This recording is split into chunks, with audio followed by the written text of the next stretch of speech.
24 de fevereiro de 2022. Helicópteros russos cercam o aeroporto de Hostomel, perto de Kiev. Putin pensava que isso seria rápido, apenas uma operação militar especial que esmagaria a Ucrânia em poucos dias. Mas a Ucrânia não se desmoronou. Em poucas horas, as tropas russas ficaram presas, enfrentando muito mais resistência do que jamais esperaram. Os grandes planos de Putin para uma vitória fácil estavam desmoronando rapidamente. Então, como um dos maiores exércitos do mundo errou tão gravemente, tão rápido? Tudo começou com a arrogância de Putin e o desastre em Hostomel.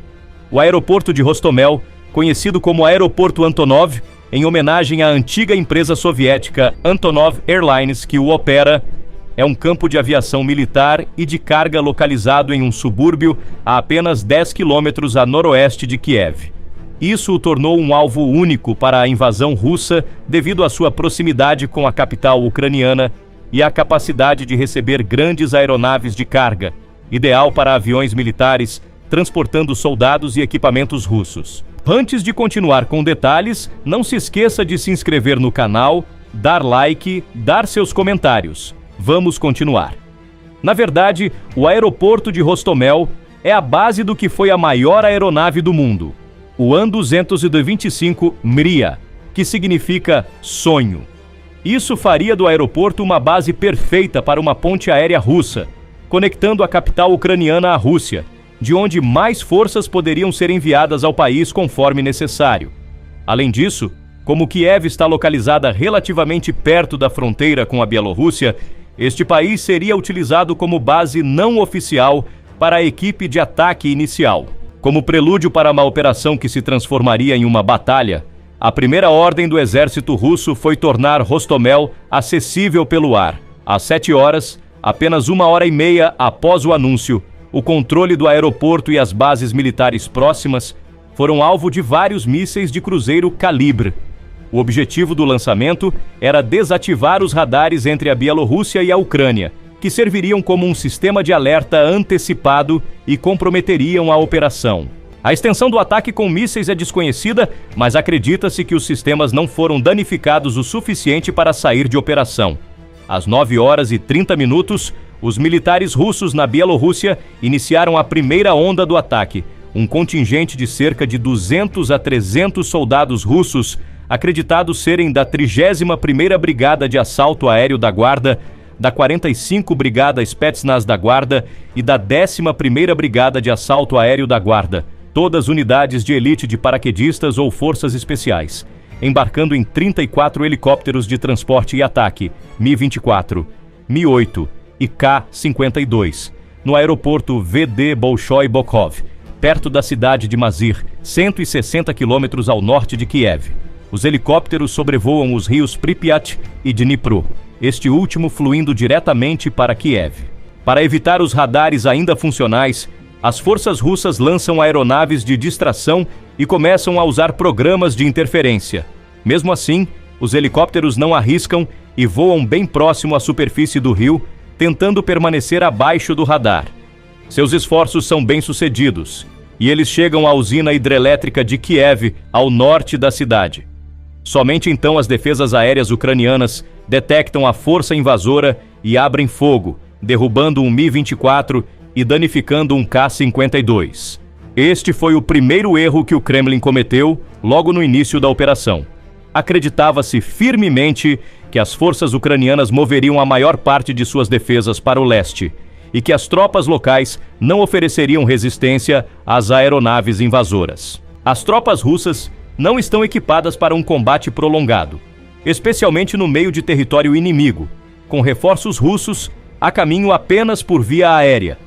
Uma operação já arriscada, destinada a decapitar o governo de forma relativamente pacífica, agora se transforma em uma operação de combate para a qual os russos não estavam realmente preparados, tornando-a praticamente fadada ao fracasso.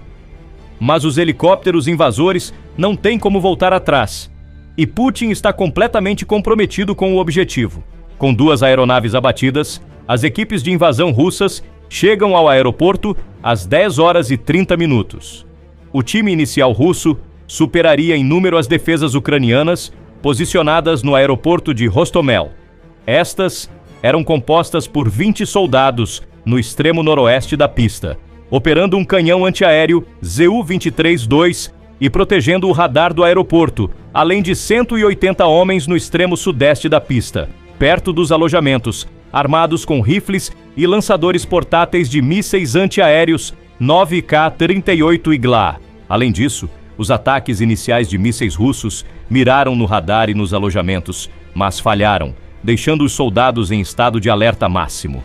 A pista de 3 quilômetros está bloqueada por veículos, impedindo o pouso seguro de qualquer aeronave.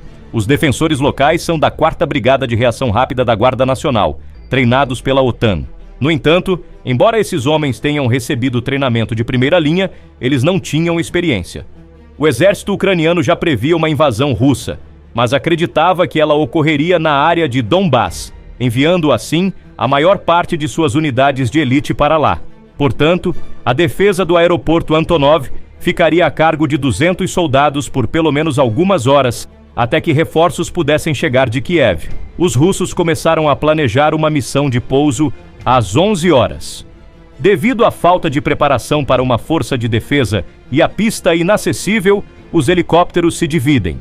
A maioria dos helicópteros de ataque segue ao norte para destruir o radar e o canhão antiaéreo, enquanto os transportes tentam pousar perto dos alojamentos. Tanto russos quanto ucranianos abrem fogo.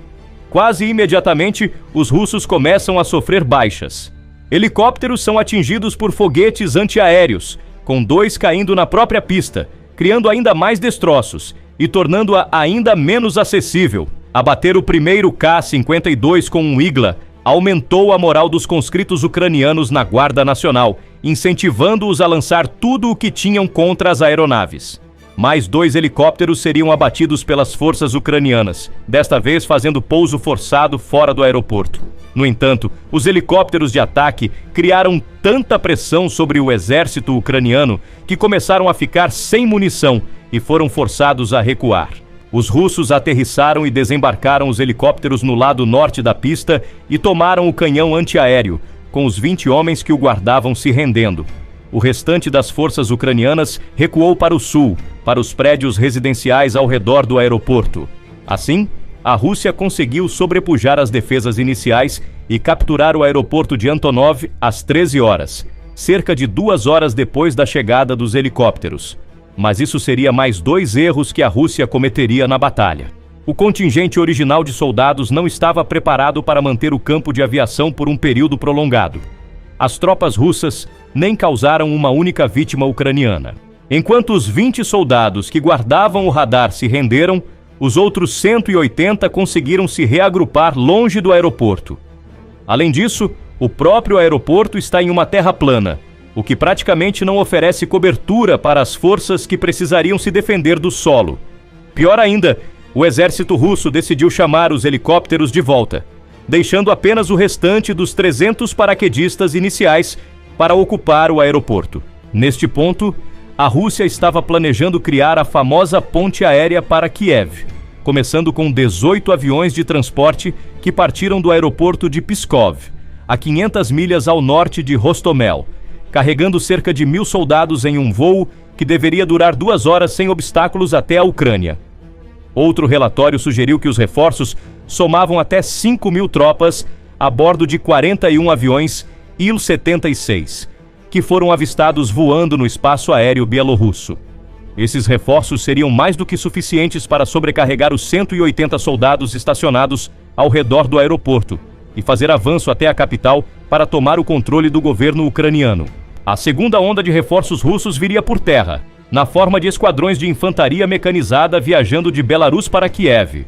No entanto, eles estavam enfrentando suas próprias dificuldades, lutando em 2 bases militares pelo caminho. Felizmente para a Ucrânia, ela havia se preparado para essa contingência e os aviões de transporte nunca chegaram. Os reforços ucranianos chegaram primeiro ao aeroporto, e foi aí que os 200 soldados iniciais foram vitais para interromper a campanha russa. Como mencionado anteriormente, Putin assumiu incorretamente que suas forças seriam recebidas de braços abertos na capital ucraniana.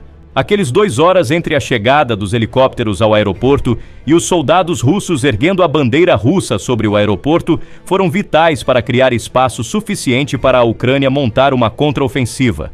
Assim que os helicópteros foram avistados se aproximando da usina hidrelétrica de Kiev, o exército ucraniano percebeu a tática que Putin estava usando. Felizmente para a Ucrânia, ela não transportou todas as suas forças de defesa para o leste. A 72ª Brigada Mecanizada, que estava dividida entre Kiev e a pequena cidade de Bielorcerkva, a 50 milhas ao sul, assim como a 80 e a 95 Brigada de Assalto Aéreo, na cidade de Jitomir, a 70 milhas a oeste, foram algumas das unidades mais próximas do novo campo de batalha, que era o aeroporto. As tropas de assalto aéreo embarcaram em seus helicópteros e seguiram para o aeroporto, enquanto a unidade mecanizada, reunida em Kiev e auxiliada por caminhões civis, carregou seu armamento pesado e transportou parte dele até o aeroporto. As equipes militares foram logo reforçadas por veteranos e voluntários que pegaram em armas para apoiar o contra-ataque ucraniano e impedir que a Rússia ocupasse o aeroporto por muito tempo. Quando as unidades mecanizadas e de assalto aéreo se aproximaram do aeroporto, abriram fogo, não nos russos, mas na própria pista.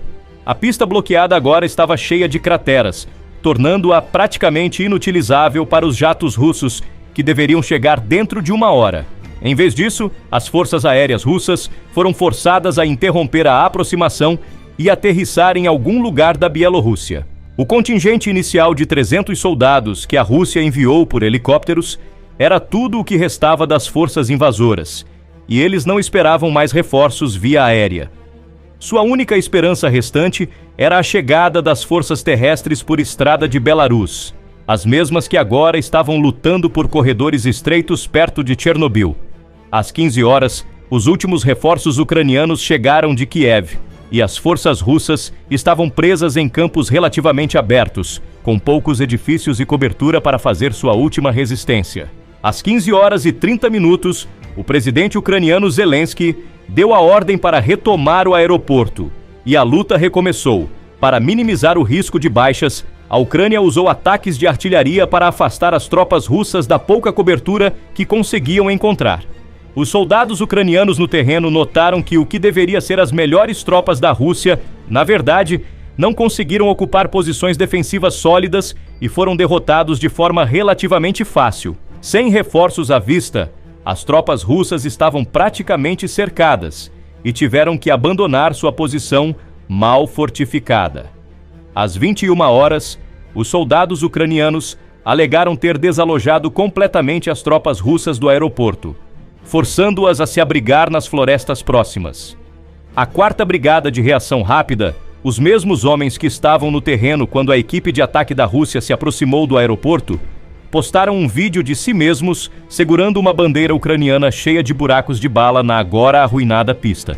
O Ministério da Defesa da Ucrânia afirmou que as tropas russas invasoras sofreram muitas baixas, enquanto a Ucrânia não teve nenhum soldado ferido, mostrando como o plano de Putin para tomar o aeroporto foi ineficaz. Mas a luta estava longe de acabar. Embora a força inicial de ataque montada em helicópteros, destinada a decapitar o governo, tenha falhado, os reforços russos ainda estavam a caminho, mesmo que estivessem sendo retardados pela defesa ucraniana. O exército ucraniano sabia que estava fortemente em desvantagem, tanto em números quanto em poder de fogo, diante do impacto total das forças russas. Lembre-se de que, neste ponto, a Ucrânia tinha apenas cerca de 1/5 da força militar da Rússia e 1/10 dos equipamentos, e foi tomada a decisão de recuar do aeroporto e deixá-lo nas mãos dos russos. No entanto, a Ucrânia deixaria um presente de despedida para Putin. A pista de pouso do aeroporto foi crivada por mísseis, tornando-a inutilizável para o pouso de aviões, o que a tornava inútil para qualquer estratégia envolvendo o transporte de tropas por via aérea para a capital ucraniana. Na manhã de 25 de fevereiro, a infantaria mecanizada vinda de Belarus conseguiu abrir caminho até Hostomel e retomar o controle em nome da Rússia. O Ministério da Defesa da Ucrânia afirmou veementemente que o aeroporto trocou de mãos nas semanas seguintes, à medida que os combates perto de Kiev se transformaram em uma guerra em grande escala. No entanto, o ministério reiterou que o aeroporto estava danificado demais para ser útil. Em vez disso, o aeroporto de Hostomel e as estradas que o ligavam seriam usadas como linhas de suprimento para as forças ucranianas e russas que combatiam em Bucha, Irpin e Moshchun, subúrbios de Kiev entre o aeroporto e a cidade. No fim das contas, o subúrbio de Hostomel e seu aeroporto seriam o ponto mais próximo que as forças russas chegaram de Kiev. A Ucrânia forçou a Rússia a se retirar até 1º de abril, após o que Kiev nunca mais foi sitiada por forças terrestres durante toda a guerra. Assim, a Batalha do Aeroporto de Antonov se transformou de um ataque relativamente simples e debilitante em uma operação de combate prolongada de semanas, que demonstrou o quanto a Rússia superestimou suas próprias forças e subestimou as defesas ucranianas. Então, como o Kremlin cometeu esse erro tão grande? À primeira vista, a introdução da batalha não era tão incomum quanto pode parecer. Os chamados ataques decapitadores a governos estrangeiros não são um conceito novo. Na verdade, a Rússia e seu predecessor, a União Soviética, usaram basicamente a mesma tática em 3 ocasiões anteriores. O primeiro exemplo ocorreu com a ocupação de Praga em 1968. Na época, a Tchecoslováquia era uma aliada soviética que passava por uma rebelião conhecida como a Primavera de Praga. A primeira onda da invasão soviética envolveu a captura do aeroporto internacional de Rusnaia, o principal aeroporto de Praga, junto com um grande número de tropas soviéticas, polonesas e húngaras. Com os paraquedistas ocupando o aeroporto, os soviéticos poderiam rapidamente tomar o controle do governo tchecoslovaco, enquanto mais reforços aéreos poderiam ser enviados via a recém-estabelecida ponte aérea. O país foi ocupado em um dia, e os líderes do país foram colocados em aviões e levados para fora nos meses seguintes, sendo substituídos por leais ao regime soviético. A Primavera de Praga demonstrou como os aeroportos eram alvos militares vitais e como países adversários poderiam usá-los para lançar ataques decisivos aos governos com baixas mínimas. A tática foi repetida em 1979 durante a invasão do Afeganistão. Após o assassinato da liderança pró-soviética em Cabul, os paraquedistas soviéticos tomaram o controle do aeroporto, capturaram o governo reformado e o substituíram novamente por leais ao Kremlin. A ocupação subsequente não foi tão tranquila quanto a primeira, porém, com a União Soviética ocupando as cidades e as tropas afegãs utilizando guerra de guerrilha para retaliar. A guerra soviético-afegã durou 10 anos, resultando em 500 mil de mortos militares de ambos os lados e de 1 a 2 milhões de mortes civis. No entanto, o modus operandi da tática estava estabelecido. O ataque inicial para derrubar o governo foi considerado suficientemente bem-sucedido para ser usado como uma referência para futuras invasões. No auge da guerra soviético-afegã, Vladimir Putin começava sua carreira como agente da KGB e se lembraria da estratégia de derrubar governos opositores a um custo praticamente zero. Putin usaria a tática pela 3ª vez na história do país, embora em uma escala um pouco menor na Ucrânia. Durante a anexação da Crimeia em 2014, os paraquedistas russos desembarcaram em Sevastopol, o centro administrativo da região. A Crimeia foi ocupada com quase nenhum disparo, e o subsequente referendo fajuto e anexação criaram o conflito de longa data entre Rússia e Ucrânia, que culminou na guerra que já dura mais de 30 meses. O que deu errado na 4ª tentativa de uma tática aparentemente perfeita que a Rússia vinha aperfeiçoando? Para ser direto, foi a arrogância. Putin acredita firmemente que é o salvador de todas as antigas repúblicas soviéticas, incluindo a Ucrânia, e estava sob a impressão de que a capital ucraniana ofereceria resistência simbólica aos paraquedistas no aeroporto de Antonov. Quando os primeiros mísseis antiaéreos foram disparados fora de Kiev, essas ilusões foram destruídas, e toda a campanha se transformou em pura improvisação. As forças que antes eram suficientes para derrubar governos estavam longe de estarem preparadas para um tiroteio prolongado no meio de território hostil e sem meios para enviar reforços ao aeroporto. Como mencionado, essa não era a primeira vez da Ucrânia vendo a tática em ação. O país já foi parte da União Soviética e seus principais oficiais militares foram treinados para executar o ataque debilitante. Quando o primeiro ataque à Crimeia aconteceu em 2014, a Ucrânia foi pega de surpresa. No entanto, o país teve 8 longos anos para melhorar suas forças armadas com a ajuda da OTAN e criar planos de contingência para combater a estratégia da ponte aérea. As iterações anteriores da tática foram bem-sucedidas devido ao fato de que a Rússia tinha uma vantagem aérea esmagadora em comparação com a oposição. Em contraste, a Rússia falhou em manter a superioridade aérea sobre a Ucrânia de forma significativa. A força inicial de ataque de 34 helicópteros foi reduzida em pelo menos 6 aeronaves durante a batalha inicial, e a Rússia recuou o contingente de aviões de transporte que partiu de Pskov. É altamente provável que a Rússia tenha percebido que as defesas ao redor de Hostomel eram maiores do que o esperado e temesse que todos os aviões de transporte seriam ou abatidos ou não conseguiriam pousar na pista, o que seria indiscutivelmente verdade, considerando que a Ucrânia rapidamente bombardeou a pista de pouso. A incapacidade da Rússia de realizar um golpe decisivo no governo ucraniano foi agravada pelos atrasos enfrentados pela infantaria mecanizada, enquanto atravessava da Bielorrússia para Hostomel. Isso eliminou qualquer elemento de surpresa que a Rússia pudesse ter e permitiu que o exército ucraniano se reorganizasse ao redor de Kiev. A Rússia não forneceu reforços de artilharia ou aéreos suficientes para fazer um avanço significativo em direção a Kiev. Os primeiros ataques com mísseis, que deveriam desativar os radares ucranianos, em grande parte erraram ou foram ineficazes, fazendo com que os helicópteros russos voassem praticamente cegos para as defesas aéreas ucranianas. Isso foi agravado pelo fato de que a Rússia estava acostumada a lutar guerras onde tinha uma vantagem aérea esmagadora e não estava treinando suas tropas para lidar com defesas antiaéreas baseadas em terra. Infelizmente para a Rússia, o exército ucraniano passou 8 anos sendo modernizado com o treinamento e doutrinas da OTAN.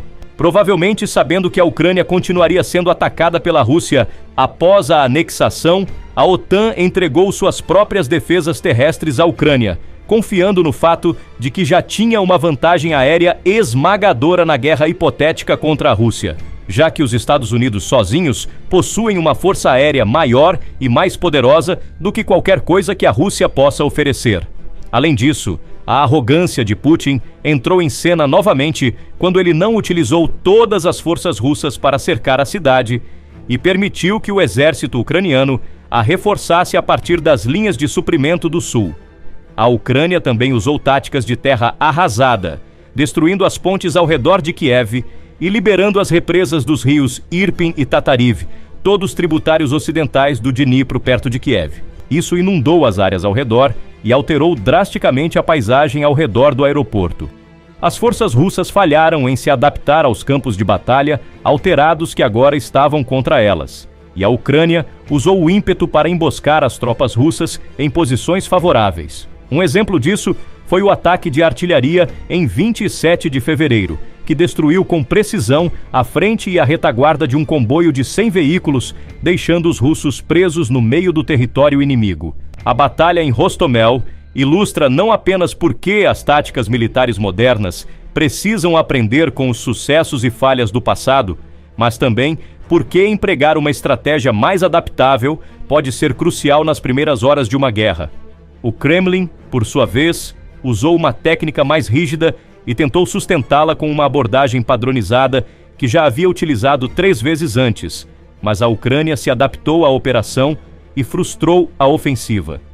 Depois disso, a batalha rapidamente se transformou em táticas ainda menos previsíveis, mas que a Rússia não conseguiu compensar com um avanço significativo em direção a Kiev. A eficácia das táticas de guerrilha ao redor de Kiev aponta para o fato de que a Rússia não fez um plano além do golpe decapitante, confiando que os ucranianos não teriam defesas suficientes na área para ter sucesso. A Rússia acabou ficando em uma posição desfavorável, apesar de ser numericamente superior e de avançar em direção a Kiev. Antes que muito tempo passasse, a Rússia perderia grande parte de sua vantagem na região e seria forçada a criar uma nova linha de frente no Donbass. Ironia do destino. Foi ali que a Ucrânia acreditava que a Rússia inicialmente viria. Então Putin acabou jogando nos planos da Ucrânia e perdeu qualquer iniciativa que pudesse ter tido quando a operação militar especial foi anunciada. No fim das contas, o Kremlin cometeu um erro de cálculo ao acreditar que a Ucrânia seria fácil de ocupar e não se preparou adequadamente para uma força de defesa preparada. Em vez disso, Putin confiou em uma estratégia testada e comprovada, mas de alto risco e alta recompensa, que acabou falhando e causando diretamente a perda da primeira batalha da guerra russo-ucraniana. Se a Rússia tivesse planejado para esse fracasso, poderia ter reunido suas forças militares para criar um resultado inicial um pouco diferente. Ou, se aqueles 200 soldados ucranianos estacionados no aeroporto de Hostomel não tivessem derrubado alguns helicópteros e resistido à ocupação por mais de 2 horas, enquanto estavam em menor número, toda a operação poderia ter tido um resultado muito mais negativo para o governo ucraniano em Kiev. E é por isso que o plano original da invasão russa da Ucrânia estava fadado ao fracasso desde o início. A Rússia não se preparou o suficiente com antecedência, e a Ucrânia montou resistência suficiente para impedir o primeiro golpe. A guerra se transformou em um jogo de números e tecnologia. Apenas agora, com o apoio da OTAN à Ucrânia, esses pontos começaram a pender a favor da Ucrânia. Como você acha que a batalha do aeroporto de Hostomel moldou o futuro da guerra russo-ucraniana? E quem você acha que vai vencer e quando? Obrigado por assistir e deixe seus comentários abaixo. Fique conosco até a uma próxima notícia. Até breve!